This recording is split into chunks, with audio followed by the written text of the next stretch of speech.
Good morning students, my self doctor Ajay Singh और आज हम पढ़ने जा रहे हैं एनसीईआरटी क्लास 12 का सबसे इम्पोर्टेंट टॉपिक जिसका नाम है जेनेटिक्स बोलते हैं हम वैसे तो इसे, पर principle of inheritance and variation इस चैप्टर का नाम है।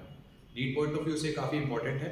इसमें हर साल 3 से 4 क्वेश्चन आते हैं, तो आइए समझने की कोशिश करते हैं क्या है। सबसे पहले हम यहाँ लिखेंगे हेडिंग हमारी, तो हेडिंग हमारी प्रिंसिपल ऑफ इनहेरिटेंस एंड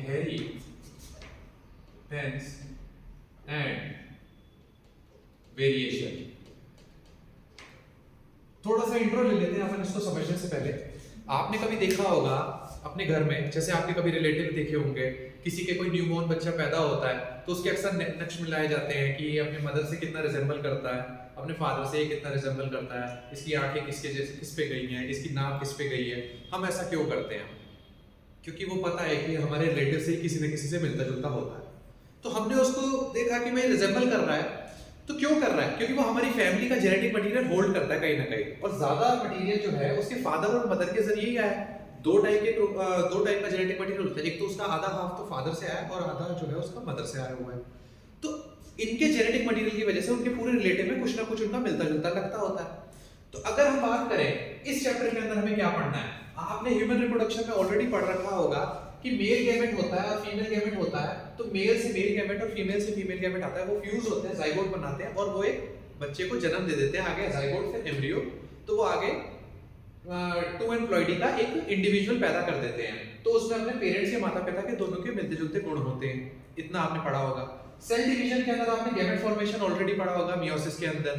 इस चैप्टर के अंदर हम पढ़ने जा रहे हैं कि जेनेटिक मटेरियल तो ट्रांसफर हो गया, ठीक है, एम्ब्रियो भी बन चुका है, लेकिन उसके अंदर जेनेटिक मटेरियल ने उसमें से क्या खास बात डाली या किस तरीके से उसने वो कैरेक्टरिस्टिक्स शो किए। यानी जेनेटिक मटेरियल अगर मैं आपको बात करूं कि अगर एक बच्चा है तो बच्चे के अंदर इस तरीके का डीएनए है, ठीक है, ये डीएनए हो गया, ठीक है। तो अगर ये डीएनए है तो ये कहीं ना कहीं उसके एक तो पापा से आया होगा और आधा आया होगा उसकी मदर से, ठीक है। ये डीएनए बच्चे के अंदर आया और ये डीएनए अब कैरेक्टरिस्टिक्स शो करेगा, और उस कैरेक्टरिस्टिक्स की वजह से हम उसके अंदर देखेंगे जैसे उसकी आंख यानी आई, ईयर, नोज एक्सेट्रा एक्सेट्रा। तो हम इस तरीके के रिजेंबलेंस उनमें देखने की कोशिश करते हैं। क्यों? क्योंकि मदर और फादर के मिले जुले डीएनए से ही उसके जो कैरेक्टरिस्टिक्स हैं वो दिखते हैं। तो आइए थोड़ा आगे और समझने की कोशिश करते हैं। तो सबसे पहले कुछ इंपॉर्टेंट हम जो है डेफिनेशंस उनको समझने की कोशिश करते हैं। तो आइए देखिए, सबसे पहली चीज है कि ये चैप्टर असलियत में जेनेटिक्स हम इसे क्यों बोल रहे हैं। मैंने आपसे जब ये चालू किया था तो इसको मैंने जेनेटिक्स बोला था। तो जेनेटिक्स मैंने इसे क्यों बोला? क्योंकि जेनेटिक्स असलियत में एक स्टडी है। किसकी? Study of heredity. तो it is the study of heredity. ध्यान से देखो, एक नया शब्द निकल के आ गया, हेरिडिटी, ठीक है। हेरिडिटी का मतलब क्या होता है इसके अगले ही पार्ट में मैं आपको बताऊंगा। सबसे पहले जेनेटिक्स की हम डेफिनेशन को कंप्लीट कर देते हैं। तो स्टडी ऑफ हेरिडिटी है, या फिर कह सकते हैं हाउ कैरेक्टरिस्टिक्स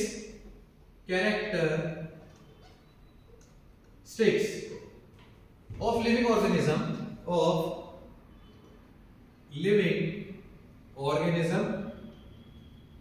आर ट्रांसमिटेड का मतलब क्या होता है? एक जनरेशन से दूसरी जनरेशन का जाना, मतलब इधर से उधर जाना। लेकिन अगर लिविंग ऑर्गेनिज्म की बात करें तो transmitted from one generation to next generation, from one to next generation. उम्मीद करता हूं आपको डेफिनेशन समझ में आई होगी। जेनेटिक्स कुछ भी नहीं है। इस चैप्टर को जेनेटिक्स मैंने इसलिए बोला है क्योंकि स्टडी ऑफ हेरिडिटी को मैं अभी आपको समझाऊंगा। तो जेनेटिक्स का मतलब ये एक ऐसी स्टडी है जिसमें हम कैरेक्टरिस्टिक्स को देखते हैं जो एक पीढ़ी से दूसरी पीढ़ी की तरफ जाती है, तो उसकी स्टडी करना ही जेनेटिक्स कहलाता है। नेक्स्ट डेफिनेशन हमारी यहाँ पर आ जाती है जेनेटिक्स के बाद में, हेरिडिटी, जो मैं यहाँ पर आपको वर्ड बता चुका हूँ। तो हेरिडिटी क्या होता है? हेरिडिटी को मैं आपको ऐसे शॉर्ट में समझा देता हूँ। तो हेरिडिटी का आपका मतलब होता है, ये तो आपकी स्टडी हो गई है, लेकिन ये आपका प्रोसेस होगा। प्रोसेस, तो it can be defined as the process by which the characteristics of living organism are transmitted from one generation to next generation via sexual reproduction and asexual reproduction. अब आप देखेंगे भाई समाज के अंदर, दुनिया के अंदर दो टाइप के ऑर्गेनिज्म होते हैं। एक तो होते हैं सेक्सुअल रिप्रोडक्शन करके अपनी प्रोजेनी प्रोड्यूस करते हैं, और एक सेक्सुअल होता है उनको कोई पेरेंट की जरूरत नहीं पड़ती, वो सिंगल पेरेंट ही अपनी प्रोजेनी प्रोड्यूस करता है। तो इस तरीके के रिप्रोडक्शन को हम एसेक्सुअल कैटेगरी में डाल देते हैं। और सेक्सुअल में दो लोगों की जरूरत पड़ती है। हायर ऑर्गेनिज्म सेक्सुअल रिप्रोडक्शन करते हैं, लोअर ऑर्गेनिज्म एसेक्सुअल रिप्रोडक्शन करते हैं। तो अब क्या होती है बात, हेरिडिटरी क्या है? तो मैं इसको सिर्फ ये सेम टू सेम डेफिनेशन है और मैं यहां पर लिख देता हूं, इट इज अ प्रोसेस कर देता हूं। इट इज अ प्रोसेस, ठीक है, ये एक प्रोसेस है। क्या? यही सेम चीज है, ठीक है। अब दो तो ये डेफिनेशन हो चुकी है, गेम शुरू होगा। अब आओ समझते हैं कैसे। जेनेटिक्स समझ में आ गया, ये एक स्टडी है, और हेरिडिटरी एक प्रोसेस है। अब हमें समझने वाली चीज क्या है, कुछ टर्मिनोलॉजी हमें बेसिक समझने की जरूरत है, जो आपके इस चैप्टर को समझने में बहुत कारगर सिद्ध होगी, या बहुत अच्छे से आपको समझ में आएगी, ठीक है। चलो, सबसे पहले डेफिनेशन उसमें से आ जाती है क्या, इस चैप्टर के अंदर वेरिएशन भी मैंने मेंशन किया, ध्यान से देखो, वेरिएशन, ठीक है। तो वेरिएशन का मतलब क्या होता है? वैसे आमतौर पर आपको पता होगा वेरिएशन का मतलब क्या होता है, पर मैं आपको यहाँ पर समझा देता हूँ। अगर हम प्रजाति की बात करें, इंसानी प्रजाति, सूअर, बिल्ली, कुत्ता, ठीक है, हम अलग अलग देखते हैं, तो ये अलग अलग प्रजातियां हैं जनजीवों की, ठीक है। हम इंसान की प्रजाति हैं, पर आपने नोटिस किया होगा सबकी शक्लें अलग अलग हैं, सबके सोच विचार अलग अलग है। तो हम एक जैसी प्रजाति के हो करके भी ना कुछ वेरिएशन, कुछ डिफरेंसेस रखते हैं, तो इसी चीज को वेरिएशन कहा गया है। तो इसकी डेफिनेशन ये बनेगी,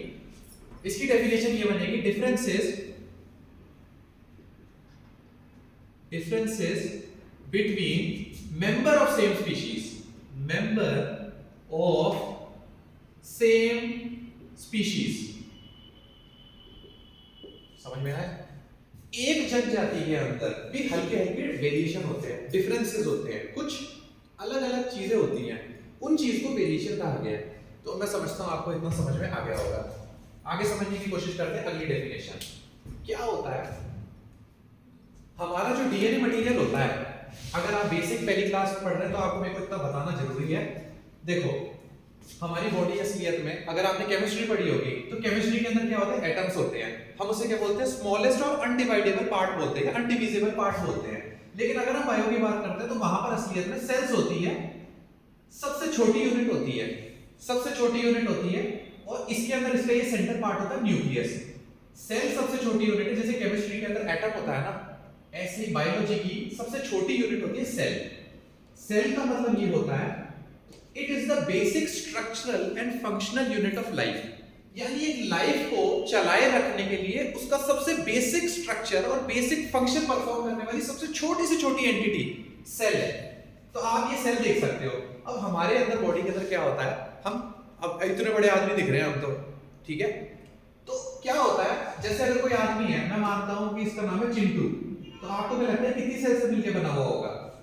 मिलियंस, बिलियंस, ट्रिलियंस से बना हुआ होगा। तो खूब सारी सेल्स मिलकर ऐसे करके एक्यूमुलेट हो जाती है और वो इस आदमी को बना देती है। आगे होगा आपको समझ में। तो ये तो हो गई आपकी सेल। सेल के अंदर प्रेजेंट होता है न्यूक्लियस।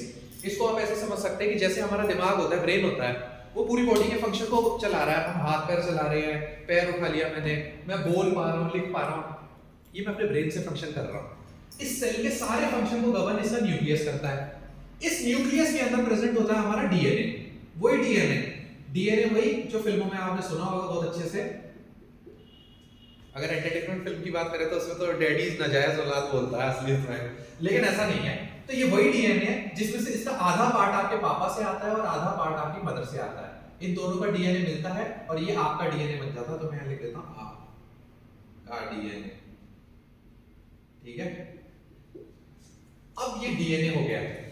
अब इस सेल के अंदर ये डीएनए जो है ऐसे मौजूद नहीं रहता हमेशा, ठीक है। ये अपनी शक्ल बदलता रहता है। ये कभी तो ऐसे प्रेजेंट हो जाएगा, धागे की जैसा दिख रहा होगा आपको, इसको हम बोल देते हैं क्रोमेटिन, ठीक है। कभी ये क्रोमोसोम की फॉर्म में हो जाएगा, ऐसा इस तरीके से मिलेगा, इसको हम बोल देते हैं क्रोमोसोम,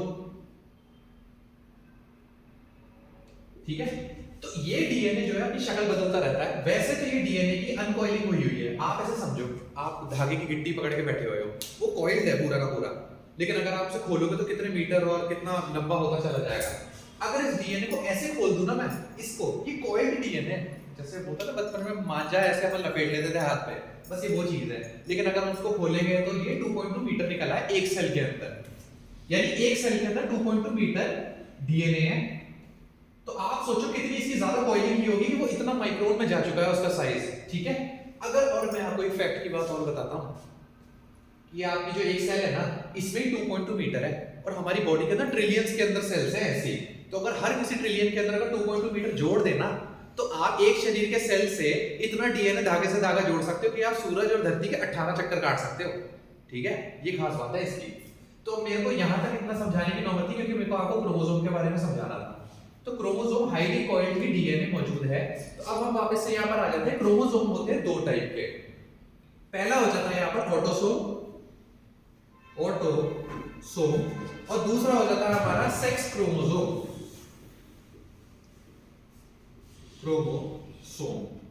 क्या होता है, अगर मैं एक ऑर्गेनिज्म की बात करूं तो ये पापा है आपके, ये मदर है, ठीक है। एक आम जीव जो होता है उसके अंदर हम कहते हैं दो पार्ट से बना है, एक मदर से एक फादर से। मैं उस पार्ट को एन कह देता हूं, बेसिक भाषा लेमन लैंग्वेज है, ठीक है, ठीक है। तो एन, उस पार्ट को कह देता हूं एन। तो एन वाली चीज पापा से आती है, एन वाली चीज आपकी मदर से आती है, ये दोनों कंबाइन होकर 2n बना देते हैं। मैथ्स वालों को बहुत अच्छे से समझ में आ गया होगी, n प्लस n 2n किया है मैंने, कुछ भी नहीं किया है। क्या होता है, हम जो ऑर्गेनिज्म है सारे के सारे ना, जितने भी है, मैं हो गया, कुत्ता, बिल्ली, जितने भी जानवर है वो सारे 2n है। तो वो 2n असलियत में सारे के सारे n बनाते हैं, n सा कुछ बनाते हैं। वो n और n प्रोड्यूस करता है अपने पार्टनर के साथ में, वो n और n प्लस होकर 2n बन जाता है। इतना समझ में आ गया। आप इस n को ना डीएनए कह सकते हो, आधा डीएनए फादर का, आधा डीएनए मदर का, और आधा आधा मिलके हो गया पूरा, ठीक है, 2n हो गया। तो अब क्या होता है, इस तरीके के क्रोमोसोम अगर मैं आपको बात करूं तो एक n के अंदर, ये इसका डबल है, ये n है, ये क्रोमोसोम। इंसान की अगर हम बात करें तो इंसान के अंदर क्रोमोसोम होते हैं 46 क्रोमोसोम, ठीक है, इन ह्यूमन, ठीक है। अब 46 क्रोमोसोम में ये कितने पेयर हो जाएंगे, आप अंदाजा लगा सकते हैं इसका, है 23 पेयर हो गए ये अपने पास में। मैं इसको कलर चेंज करके बता देता हूं क्योंकि ब्लैक ब्लैक में आपको लगेगा इधर की उधर खिचड़ी मिक्स हो रही है। तो ये देखें 23 पेयर, ठीक है। अब क्या होता है, इस 23 के अंदर से 44 होते हैं हमारे ऑटोसोम्स, ठीक है। और जो इसके अंदर दो बच जाते हैं हमारे, दो, तो वो दो जो होते हैं 46 में से, हाँ 46 में से दो ये हो जाते हैं हमारे सेक्स क्रोमोसोम, ठीक है। अब आपको समझ में आ रहा होगा 23 पेयर है, ठीक है, 44 तो इसमें से ऑटोसोम्स है और 2 है जो हमारे सेक्स क्रोमोसोम है।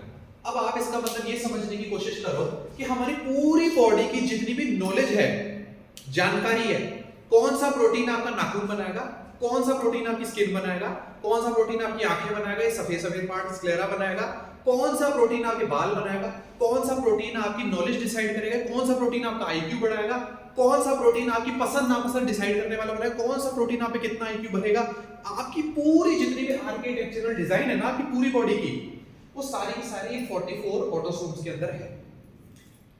अगर इसको खोल देना तो ये पूरी आपकी बॉडी की जानकारी है कि आपकी बॉडी का स्ट्रक्चर और आर्किटेक्चर कैसा होगा, आप में कितनी अकल होगी, आप कितने समझदार होगे, आप भोंदू बेवकूफ को समझदार हो कितना आईक्यू लेकर आओगे, इस सारे 44 के अंदर आ जाता है। और अगर आप सेक्स क्रोमोसोम की बात करें तो ये बस आपके अंदर मेल और फीमेल का डिफरेंस बताने के लिए होता है। अब 44 तो आदमी औरत में भी सेम है, आदमी औरत में कोई फर्क नहीं है। आईक्यू हो सकता है, दिमाग हो सकता है, वो बायोलॉजी में अच्छा है, वो मैथ्स में अच्छा है, वो केमिस्ट्री का जीनियस है, ये सब 44 का काम है। लेकिन जो सेक्स क्रोमोसोम की बात आ जाती है, ये आपको आदमी और औरत बनाने का डिफरेंस पैदा कर देता है। बस ये दो क्रोमोसोम ही डिसाइड कर देंगे जो आदमी को आदमी और औरत को औरत बना देंगे, ठीक है। तो अब मैं इसकी डेफिनेशन लिख देता हूं कि ऑटोसोम्स का मतलब होता है, अच्छा, सेक्स क्रोमोसोम को एलोसोम्स भी बोलते हैं, ठीक है। तो यहां नहीं तो ऑटोसोम, तो यहां chromosome which are not allosome. Allosome कहां से आया, सेक्स क्रोमोसोम को दूसरा वर्ड एलोसोम बोलते हैं। तो मैंने सिंपल सी डेफिनेशन लिख दी, जो एलोसोम नहीं है वो ऑटोसोम है, क्योंकि दो ही तो टाइप के होते हैं, हैं? और sex chromosome it helps in identification of sex या gender of organism। ठीक है, जाहिर सी बात है ना, ये जेंडर बताने का काम नहीं आएगा कि आदमी की औरत है, कैसे पता चलेगा? इससे तो पता चलेगा, इनसे थोड़ी ना पता। ये तो आपकी पूरी बॉडी की नॉलेज है, जानकारी है आपकी पूरी की पूरी। उम्मीद करता हूं आपको इतना समझ में आ गया होगा यहाँ तक। ठीक है, यस सर। तो अब आपको कोई डाउट हो इससे रिलेटेड तो आप पूछ सकते हैं। ठीक है, कुछ नहीं है क्या डाउट? No doubt. चलो आगे बढ़ते हैं इसके बारे में। तो क्रोमोसोम हो जाते हैं हमारे इसके बाद में। अब आते हैं, ठीक है, कई लोग पूछते हैं जीन क्या होता है। जीन कभी सोचा आपने? कई बार सुना होगा जीन क्या होता है। तो आओ चलो उसको समझने की कोशिश करते हैं। ये आपका क्रोमोसोम है। आपकी बॉडी में डीएनए शक्ल बदलता रहता है, कभी ये बन जाएगा, कभी ये बन जाएगा, कभी ये बन जाएगा। मैं इसकी बात करता हूं। 44 वाले जो ऑटोसोम्स हैं, इनके अंदर आपकी जानकारी होगी पूरी बॉडी की। अब ये आपका है क्रोमोसोम। इसके इस पार्ट के अंदर मान लेता हूं ये जो ब्लू कलर का जीन है। सो सर जैसे 44 ऑटोसोम होते हैं सभी इंसानों के अंदर। हाँ, तो ये एक बच्चे के अंदर कितने किस किस्म से आएंगे? बताता हूं। देखो, अगर ये 44 है ना, तो ये 23 तो n है, और ये जो 2n है ये 46 है आपका। हाँ, तो ये 46 है। तो एक ऑर्गेनिज्म के अंदर 46 होते हैं, लेकिन वो जब गैमेट प्रोड्यूस करता है ना, तो वो उसका आधा हो जाता है, तो 23 हो जाता है। यानी अगर मैंने आपको बताया सेक्स क्रोमोसोम तय करते हैं कि आदमी बनेगा कि औरत बनेगा, तो आप ऐसे समझ लो कि जैसे ये मान लेते हैं अपन, ये हो गया अपना 23 प्लस एक सेक्स क्रोमोसोम। दो टाइप के होते हैं क्रोमोसोम भी। सेक्स क्रोमोसोम दो टाइप के होते हैं, एक होता है Y और एक होता है Y और एक होता है X। ठीक है ना? तो अब क्या होता है, ये तो हो गया आपका ऑटोसोम्स, इसका आधा होगा ना, क्योंकि ये तो 2n है, इसका भी आधा होगा। तो ये 2 कौन-कौन से हो सकते हैं? या तो ये होगा X या ये होगा Y। ठीक है, तो या तो X आएगा या Y आएगा। आदमियों के अंदर अक्सर देखा जाता है, मेल के अंदर देखा जाता है, तो मेल के अंदर X और Y दोनों प्रेजेंट होते हैं, X और Y। 23 इसके ऊपर है, 23 इसके ऊपर है। मेल असलियत में ये 2n है, असलियत में पूरी चीज ये 2n है। इसका अगर मैं बीच में से आधा कर दूं, तो एक 23 और X लेके और एक 23 और Y लेके अलग अलग हो जाएगा। ठीक है, ये 2n था, अब ये n हो चुकी है। कुछ आ रहा है आपको समझ में? जी। ठीक है, तो ये 46 थे और X और Y थे, ये 2n है जैसा कि मैंने बताया। लेकिन जब गैमेट प्रोड्यूस करेगा तो इनका आधा हो जाएगा, तो आधा X आ जाएगा, आधा Y हो जाएगा।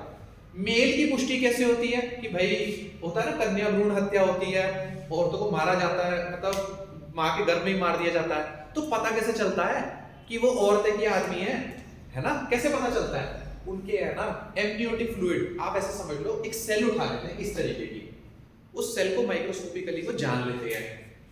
अगर X और Y दोनों होगा उसमें, क्योंकि बच्चा बन चुका है, 2n का हो चुका है, तो उसमें X और Y होंगे। अगर ये X और Y दोनों है तो ये मेल है। सो मींस 23 जो ये क्रोमोसोम है, हाँ, ये मदर से आए हैं, और 23 फादर से आया है। और जो मदर वाला है उसमें 23 में X इंक्लूड है। हाँ, और जो फादर वाला है उसमें यदि Y इंक्लूड हुआ, अगर Y हुआ तो X और Y बना देगा। मैं बताता हूँ आपको, देखो जैसे मदर है आपकी, तो मदर में होता है X और X का कॉम्बिनेशन मदर बनाता है, ये एक फीमेल बॉडी बना देगा। लेकिन X और Y बना तो ये एक मेल बन जाएगा। अब क्या होता है, X और X ही है यहाँ पर, तो इसका मतलब औरत सिर्फ X ही प्रोड्यूस कर पाएगी, X और दूसरा भी X। ठीक है, अब यहाँ पर क्या होता है, यहाँ पर X और Y है, यानी ये एक X आएगा और यहाँ एक आ जाएगा Y। अब क्या होता है, XY बना के मेल बनाएंगे और XX जो होगा वो फीमेल बनाएगा। तो अब क्या होता है, अगर ये X इस वाले X से फ्यूज हो जाए तो ये XX हो जाएगा। अगर ये X इस वाले से X हो जाए तो भी XX हो जाएगा। आगे होगा आपको समझ में। लेकिन अब ध्यान देने वाली बात है, अगर ये Y इस X से हो जाएगा तो ये XY बन जाएगा, और अगर ये Y इससे हो जाएगा तो ये XY बन जाएगा। तो 2 XX और 2 YY की प्रोबेबिलिटी है। तो यानी लड़का होगा कि लड़की, ये तो 50-50% चांस है कि आदमी का कौन सा वाला गैमेट या कौन सा वाला क्रोमोसोम फ्यूज करता है। औरत एक X है, X कोई भी हो सकता है। ठीक है, तो ये X अगर फ्यूज करेगा तो औरत बन जाएगी, और अगर Y फ्यूज होगा तो मेल बन जाएगा। आपको इतना बेसिक तो समझ में आ ही गया होगा। अब वापस आते हैं जीन के ऊपर। ठीक है, आते हैं जीन के ऊपर। तो मैंने आपको बताया क्रोमोसोम, डीएनए शक्ल बदल बदल के क्रोमोसोम बन चुका है। क्या होता है, अब आप ऐसे समझ लो, इसको मैंने बीच में से काट दिया, ये आधी साइड आप फादर की ले लो, ये आधी साइड आप मदर की ले लो, सिंपल, ठीक है। इस आधी साइड के ना सेम इस पॉइंट को, इस जगह को हम लोकस बोलते हैं। मैं इस चीज को क्या बताऊंगा, कहां पर है, आप मुझे बताओ। कोई जीन है, इसको मैं पहले जीन बता रहा हूं, ब्लू चीज को जीन है। आप इसको ऐसे समझ लो कि क्रोमोसोम है ना, क्रोमोसोम का है माना डीएनए का, तो इसका ही कोई छोटा भाग होगा, इसका ही कोई छोटा सा टुकड़ा होगा, इस चीज को हम जीन बोल देते हैं, ठीक है। ये आपका हो जाता है पी फॉर पापा और ये हो जाता है एम फॉर मम्मा, ठीक है। इसको आधा आधा कर दिया। अब जीन ही होता है, वो सर्टेन इंफॉर्मेशन कैरी कर रहा होता है। आप इसको ऐसे नहीं समझ पाओगे, मैं इसमें से आपको कैसे बताऊंगा कि कहां पर है, पर मैं आपको इसमें बता पाऊंगा कि इसकी पोजीशन में, क्योंकि 44 है तो 44 में इतने सारे आपके पास ये होंगे, 44 ही होंगे आपके पास, ये 23 पेयर। तो अब यहां पर देखो, इस पॉइंट को मैंने बोल दिया लोकस, ये लोकस कहलाएगा। लोकस मतलब पोजीशन, इस पे प्रेजेंट है आपका जीन। अब इस जीन की डेफिनेशन समझने की कोशिश करते हैं यहां पर। तो जीन की डेफिनेशन क्या बनती है, जीन को क्या बोलते हैं, तो जीन की डेफिनेशन अपने पास बनती है, it is small piece of DNA which is wind up by protein and present on chromosome. Chromosome बोलते हैं इसे हम। इस डीएनए की हाई कॉइलिंग होने के बाद में ये कोई इस तरीके से एक छोटा फ्रेगमेंट ही कहलाएगा। अगर मैं इतना पार्ट निकाल लूंगा तो वो भी कुछ धागा ही निकलेगा। तो हाईली कॉइल्ड मतलब मैंने आपको लिखा small piece of DNA which is bind up by protein. Protein क्यों? क्योंकि इस डीएनए को यहां तक पहुंचाने के लिए प्रोटीन चाहिए होता है। आप ऐसे समझो, अगर आप मांझा लपेट रहे हो ना ऐसे ऐसे करके, तो आप किस पे लपेट रहे हो? हाथ पे लपेट रहे हो ना, बस वो हाथ ही प्रोटीन है जो उसको लपेटने में मदद कर रहा है। वरना कहां लपेटोगे, वो तो उलझ जाएगा। आपको आ गया होगा समझ में? ये हो गया जीन। अब जीन हो गया, अब समझते हैं आगे, ठीक है। समझो, जीन समझ लिया ना, आपको समझ में आ गया। क्रोमोसोम के ऊपर जीन प्रेजेंट होता है, एक फादर का जीन, एक मदर का जीन है ना। अब हम पढ़ते हैं अलील। ये थोड़ा सा और टिपिकल है, समझने की कोशिश करो। अलील बोले तो क्या है? तो अलील टर्म वैसे तो अलीलोमॉर्फ से आई है, बताना था बता दिया मैंने तो, ठीक है। अब क्या होता है, देखो, एक जीन आया पापा का, एक जो पापा का आया और एक आया मदर का आपका, ठीक है ना, क्लियर है ना। एक जीन आया पापा का, एक जीन आया मदर का, क्लियर है। ये एक अलील है और ये एक अलील है, समझ में आ गया। एक फादर का आया, एक मदर का आया जीन, ये एक अलील है और ये एक अलील है। समझ में तो आ गया होगा ना? ठीक नहीं आया? नहीं आया। ये क्रोमोसोम है। क्रोमोसोम कहां से आता है? आपके डीएनए से। तो डीएनए आपका ये है, डीएनए तो पता है ना? यस, ये तो समझ में आता होगा। डीएनए क्या करता है, अपनी शक्ल बदलता रहता है। कभी ऐसे धागे जैसा बन जाएगा, खुल जाएगा, कभी टाइट होकर कॉइलिंग करके ऐसा बन जाएगा, अपनी शक्ल बदल लेता है। इस डीएनए के ऊपर यहाँ पर प्रेजेंट है कुछ जीन, ऐसे करके, ठीक है। ये जीन असलियत में रिस्पॉन्सिबल है। जीन क्या होता है, यहाँ मैंने बताया आपको, small piece of DNA which is wind up by protein present on chromosome। तो ये क्रोमोसोम के प्रेजेंट है जीन, और इसकी बाइंडिंग कैसे की गई है? ये पीस ऑफ डीएनए तो है, इतना सा टुकड़ा होगा, पर इसकी हाईली कॉइलिंग की गई है। कॉइलिंग कैसे हुई है? प्रोटीन के जरिए हुई है। प्रोटीन होगा तो ये कंडेंस हो पाएगा, इस लेवल तक आ पाएगा, वरना इसकी लेंथ 2.2 मीटर होती है। तो 2.2 मीटर एक अगर सेल में होगा तो क्या धागे का आदमी बन जाएगा क्या? कभी देखा है कि इतने से कण में से 2.2 मीटर निकाल दिया धागा? तो ये हो गया आपका जीन। अब आपको आ गया समझ में? अब आते हैं अलील के ऊपर। तो अलील का मतलब क्या होता है? तो अलील होता है, it is variant of gene present on homologous chromosome. Homologous एक नई टर्म निकल के आती है यहाँ पर, चलो आओ समझने की कोशिश करते हैं। आओ देखो 44 है क्रोमोसोम, ठीक है, 23 पेयर है, ठीक है, 2n है, हम nn आता है पर हम है 2n। चलो आओ देखो ऐसे करके ये 1 2 3 4 5 6 7 8 9 10 ऐसे सो ऑन, ठीक है, समझ में आ गया होगा। ये आपका वंस पेयर है, ठीक है, जो साथ में है, ये आपका सेकंड पेयर है, ये थर्ड है, ये फोर्थ है, ऐसे सो ऑन करते करते आपका आ जाएगा यहाँ पर 23rd वाले पे यहाँ पर प्रेजेंट होगा। अगर मैं इसको मिटा दूं यहाँ से, जो 23rd होगा, 23rd पे या तो x होगा और y होगा या /x होगा। ये 23rd वाला माले की लिफ्ट है, फर्स्ट वाला माला ऊपर रखा है मैंने, ठीक है, ठीक है। अब अगर मैं आपसे बोलूं कि आपकी लंबाई बढ़ाने वाला और घटाने वाला जो जीन है, फ्रेगमेंट ऑफ डीएनए जीन है, वो फर्स्ट नंबर के क्रोमोसोम पे प्रेजेंट है यहां, और ये आपकी साइड है ये फादर से, और ये आपकी साइड है ये मदर से। तो यानी आप ऐसे समझ लो कि ये जो मैंने आपको 23 पेयर बताया ना, ये असलियत 2n है, ठीक है, और ये जो बीच में से मैं इसको काट रहा हूं इस तरीके से ऐसे करके, इधर n आ जाएगा n और इधर आ जाएगा n वाला इधर जो है ये मम्मी से है आपकी, और ये आपके फादर से n, ठीक है। अब पापा के क्रोमोसोम से यहां पर आया आपकी हाइट का जीन, ये फर्स्ट नंबर के क्रोमोसोम पर सेट है, और मदर से आया हाइट उनकी है नहीं, उनकी है बहुत कम।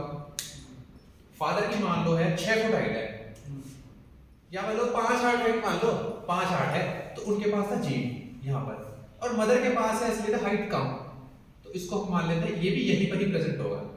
आप समझो हाइट की बात हो रही है ना, एक नंबर के लेवल पे बात हो रही है ना, हाइट की बात हो रही है और एक नंबर पे बात हो रही है, तो चाहे मम्मी हो चाहे पापा हो ना, उनकी हाइट का जो जीन होगा ना वो उनके 1 नंबर ऑफ क्रोमोसोम पे ही प्रेजेंट होगा। ऐसा कभी भी नहीं होगा कि यार पापा का तो हाइट का जीन 1 पे है और जो मम्मी के उनका 8 है या 9 है या 10 है, इस पे कभी भी नहीं होगा। 1 वाले के ऊपर ही होगा आपकी मदर की भी हाइट का जीन, और 1 वाले पे होगा आपके फादर का जीन, ये आपस में साथ आ गए। अब आपकी हाइट फादर की और आपकी मदर की हाइट का मिला जुला एक कॉम्बिनेशन निकल के आएगा। आपके फादर अगर 5 8 है और आपकी मदर अगर 5 4 है, तो आप 6 फुट के हो जाओगे। आगे आप बढ़ जाएंगे, हैं बढ़ जाएंगे, हैं एवरेज भी आ सकता है, बीच में भी आ सकते हैं। नहीं, काफी बार तो लंबे भी आ जाते हैं। मैं अपनी बात कर रहा था ठीक है, तो ऐसे कोई गणित वणित है नहीं, पर मैं तो ऐसे बता रहा था।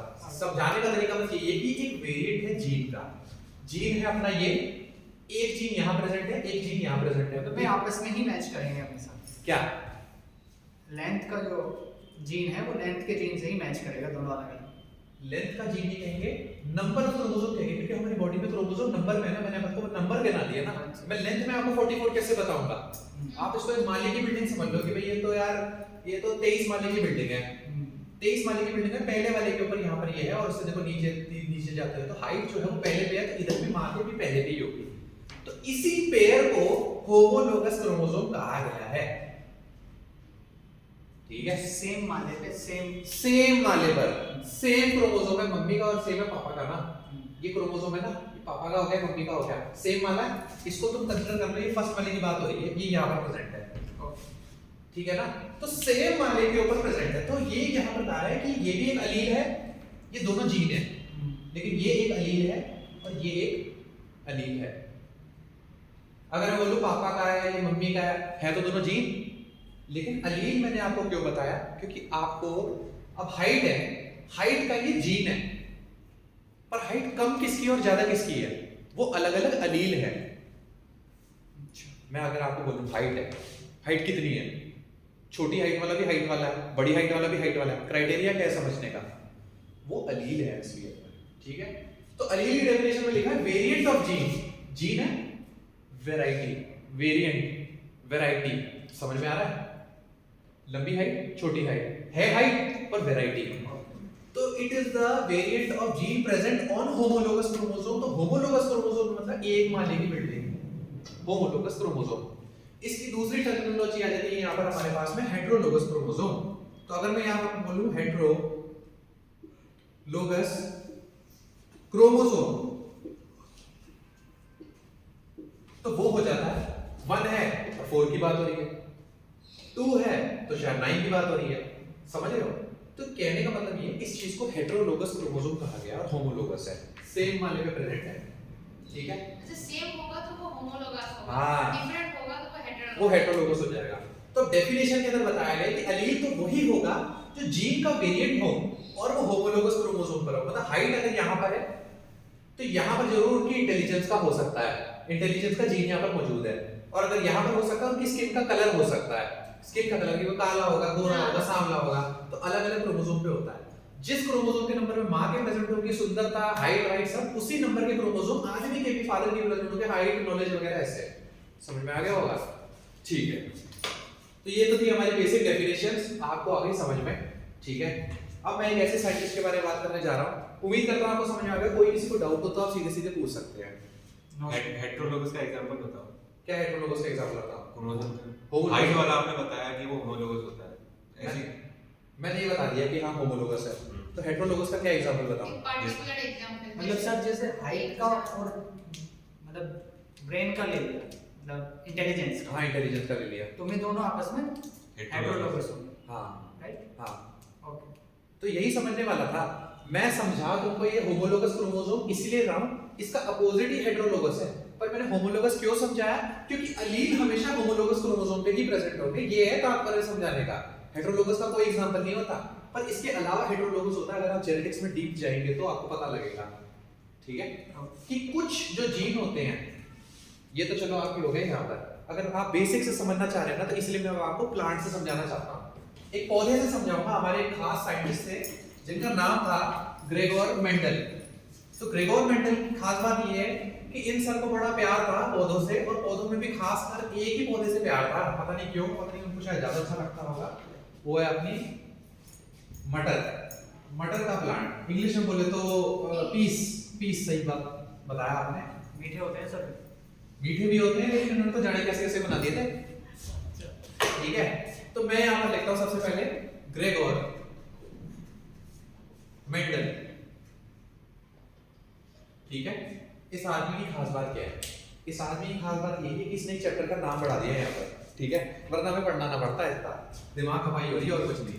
खैर, इनको कहते हैं father of genetics, father of genetics. इन्होंने एक्सपेरिमेंट किया किस पर? एक्सपेरिमेंटेड ऑन, बताया था ना किसी ने किस पे किया था? मटर, मटर पे किया था। मटर को इंग्लिश में क्या बोलते हैं? पीस।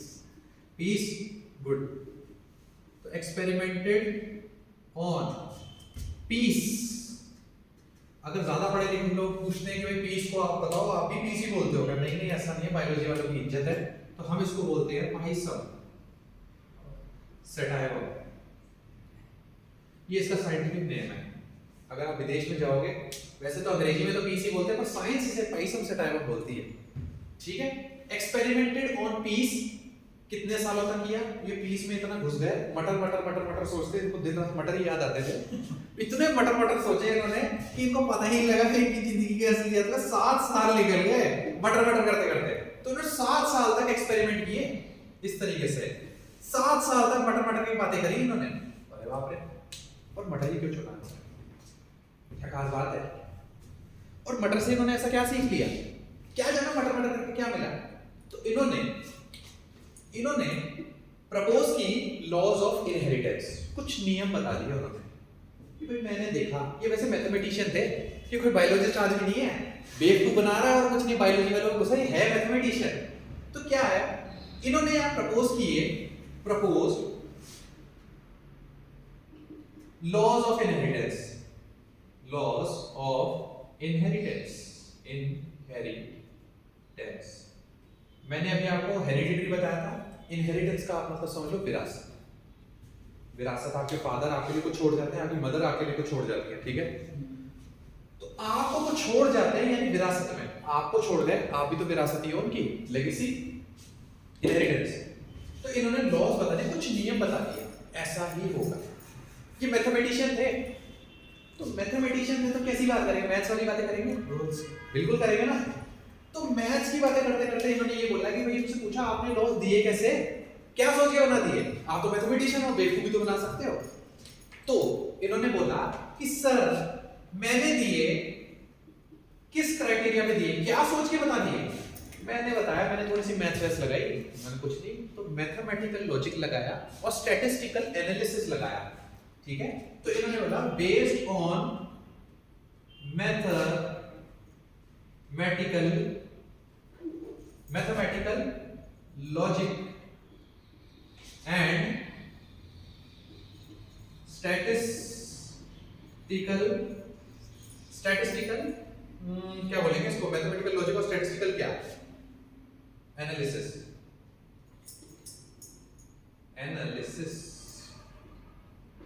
आ गया होगा आपको तो समझ में, ठीक है। इसे मटर ही क्यों चुना? क्यों भाई, मटर से क्या प्यार है तेरे को, हैं? क्या रे मटर मटर क्या कर रहा है तू? चलो आओ समझते हैं मटर की खास बात। मटर ही क्यों?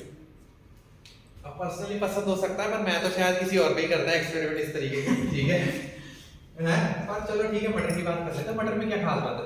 तो यहाँ अगली हेडिंग लिख देते हैं, व्हाई ही चोज पीस, शांति बनानी। मटर क्यों चुना? चलो, मटर की है कुछ खास बात।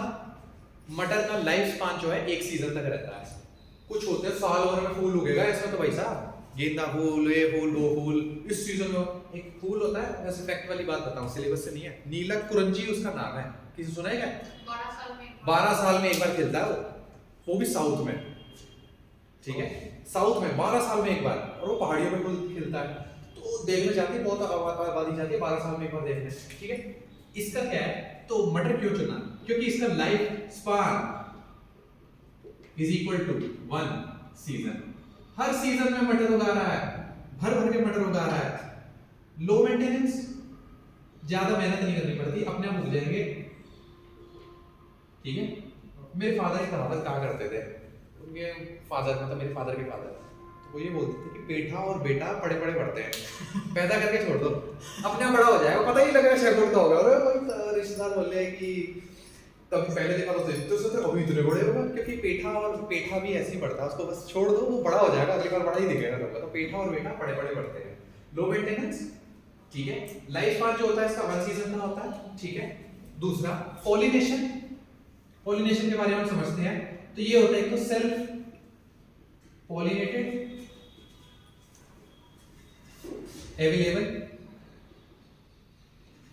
अवेलेबल और आर्टिफिशियल पॉलिनेशन अवेलेबल। इसके मतलब बताता हूं क्या है आर्टिफिशियल पॉलिनेशन। अभी मैंने आपको थोड़ी देर पहले बताया था कि मेल और फीमेल से NN आता है। ये चीज पौधे भी करते हैं, तुम्हें पता भी नहीं होगा, तुमने कभी देखा भी नहीं होगा, पौधे भी मजे मार रहे हैं अंदर ही अंदर, ठीक है किसी को पता भी नहीं होगा। तो क्या होता है, जैसे अगर मैं ये बना दूं फूल, ठीक है, तो फूल के ऊपर आपने कभी ऐसा बीच में देखा है क्या? कुछ ऐसे ऐसे उड़ा रहता है, ऐसे लंबा लंबा से ऐसे बाल टाइप उड़ रहता है, ऐसे ऐसे कुछ होता है, डॉट डॉट होता है। किसी चाइना रोज देखा है क्या? चाइना रोज को क्या बोलता है, कोई बताएगा क्या? लाल रंग का चाइना रोज आता है ना, अरे माता रानी की चढ़ाते हैं। हाँ हाँ शायद वही, हाँ वही, ठीक है। तो क्या होता है, तुम मान लो कि ये एक प्लांट है, मतलब ये फूल है, ये उसकी पत्तियां हैं, ठीक है, गंदा है क्योंकि मैं तो बॉटनी का टीचर भी नहीं हूँ, ठीक है। तो मेरे किस काम का क्या होता है, ये फूल है। अब इस फूल के अंदर क्या होता है, यहाँ पर एक जगह होती है, ठीक है, ये होते हैं हमारे, इसको मान लीजिए जो ऊपर उग रहे हैं असलियत में, ये जो ब्लू ब्लू दिख रहे हैं ना आपको, ये होते हैं मेल गैमेट, और ये होता है फीमेल पार्ट होता है ये वाला, ठीक है। एक फूल के अंदर मेल और फीमेल दोनों प्रेजेंट होते हैं, ठीक है। एक फूल पे मेल और फीमेल दोनों प्रेजेंट होते हैं, ऐसी कंडीशन को हम बोलते हैं हर्मेफ्रोडाइट। तो ये हर्मेफ्रोडाइट कंडीशन यहां पर पीस में भी उपलब्ध है, ठीक है। तो हर्मेफ्रोडाइट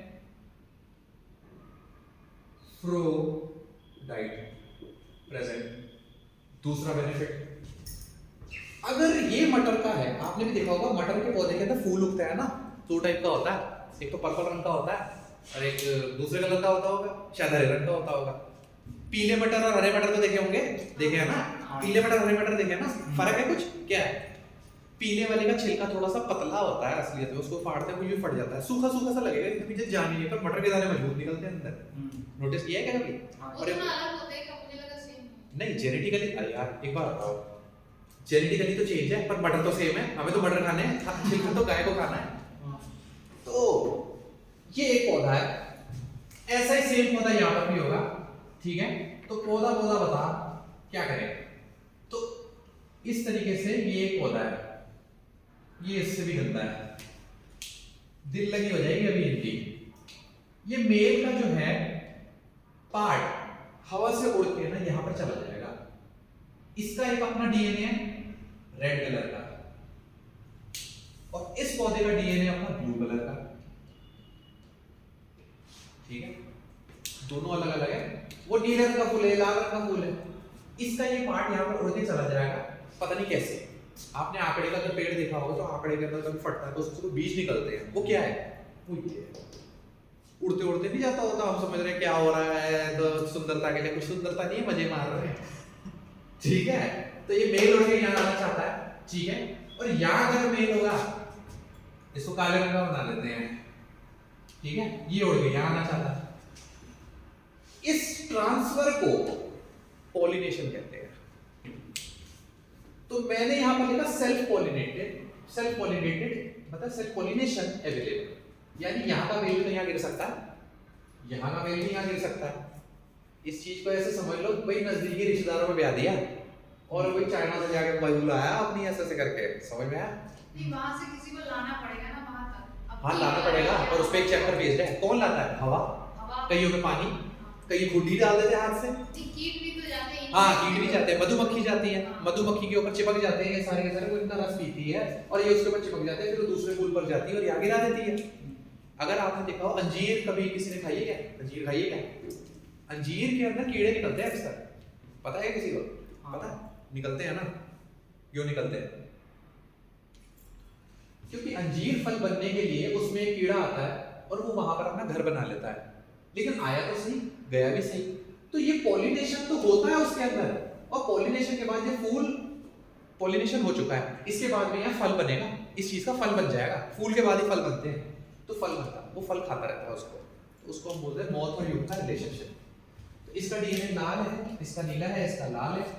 अब इन दोनों की क्रॉसिंग से ना, ठीक है, एक एडवांस हाइब्रिड बनेगा, लाल और नीला, नीला लाल मिलके कुछ ऐसा बना लेंगे कि आधी चीज इसकी होगी आधी चीज इसकी, वही सेम, ठीक है?